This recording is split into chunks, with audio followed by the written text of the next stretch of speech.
Toshkentdagi xususiy klinikada reklama evaziga liposaksiya qildirgan bloger Komila Abduqodirovada operatsiyadan keyin nekroz yuzaga keldi. Instagramda ko'kosh taxallusi bilan vayinlar suratga oladigan 33 yoshli bloger Komila Abduqodirova Toshkentdagi xususiy klinikada liposaksiya va abdominoplastika amaliyotlarini boshdan kechirganidan so'ng operatsiya asoratlari bilan kurashmoqda.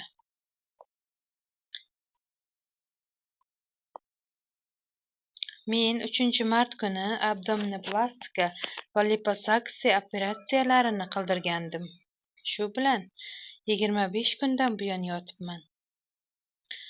Operatsiyaning ertasi kuni qornimda qora dog'ni ko'rib, shifokordan bu nima deb so'rasam, gematoma deb javob berdi. Ya'ni qontalash bo'lib qolgan, ketadi deyishdi.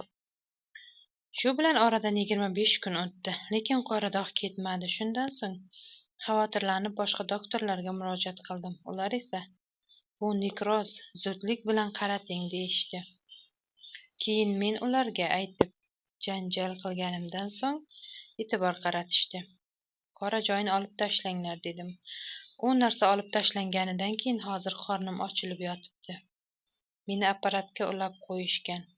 Sizlardan iltimosim, bu klinikaga umuman kelmanglar. Men operatsiya qildirgan bola 2002-yilda tug'ilgan. Hujjati ham yo'q ekan. U hali talaba, operatsiya xonasiga umuman kirishi mumkin emas ekan.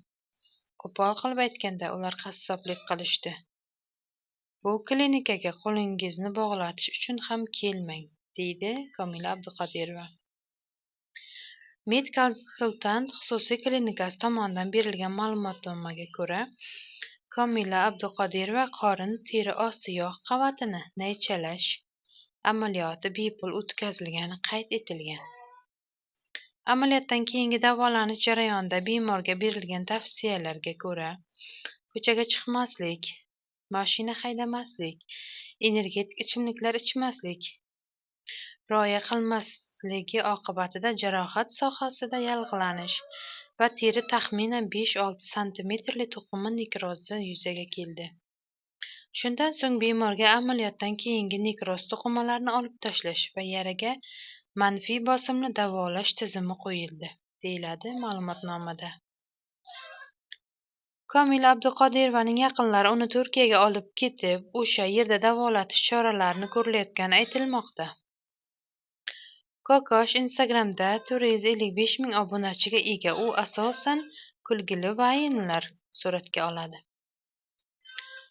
2024-yilning dekabr oyida xuddi shu amaliyotni boshdan kechirgan aktrisa Halima Ibragimova teri bitmasligi oqibatida vafot etgan edi.